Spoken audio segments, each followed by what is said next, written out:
بسم الله الرحمن الرحيم. السلام عليكم ورحمة الله تعالى وبركاته. دمان أخيارتك وحرن جنال كتوصل التكنيكال كسود هذا مقالك حقا مقال كان إن شاء الله وحاربا إن كاغا هادلو سيدا تويتر كاغا وقران لهيد وحلو يقانا داك موت وحلو يقانا تويتر كاما ابليكيشن والبوحان استعمالها هبين إيمالين قولada soo saartay application-ka waxay ugu talagaleen marka habeenkii isticmaalaysa inaad nal u gaar ah oo caafimaadkaaga indhaha waxba u dhibayn ee saarato maalintiina sida oo kale.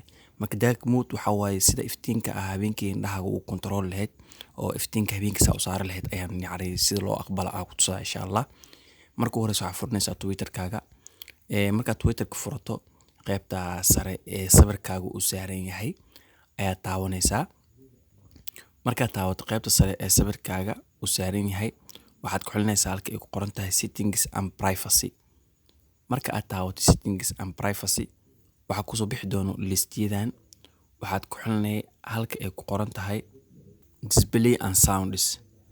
sida u jeeda halkan waxaa ku qoran dark mode ayaa ku qoran dark mode ayaa ku dhufanay halkan u jeed. marka dark mode hadda waxaa saaran off ayaa saaran, sidoo kale wuxuu leeyahay on, wuxuu kaloo leeyahay automatic. marka meeshaan hadda off waaye, haddaa on taabto waxaa ujeedaa kalarka habeenka ayaa fuulay. kalarkan waxaa isticmaala marka habeenkii marka haween iyo maalin inaad kalar kala duwan aa saarato, marna maalintii markii la gaaro kalar aa saarato, habeenkii kala aa saarato aada u wareeray. marka halkan ay ku qoran tahay automatic, halka ay ku qoran tahay haddaad ficta saarato micnaheedu waa habeenkii asaa isgeynaya nalka. marka 12 saac habeen la gaaro asaa madow iska dhigay Twitter-kaaga, maalintiina asaa iska dhigay cadaan. uma baahnid yani shaqo badan ma u baahnid inaad kusoo laawatid oo marna aa saaratid madow marna aa saaratid cadaan, uma baahnaba.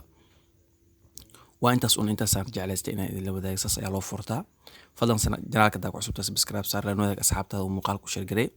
haddii aad muuqaalka heshay like saar, intaa wixii ka dambeeya guuleyso.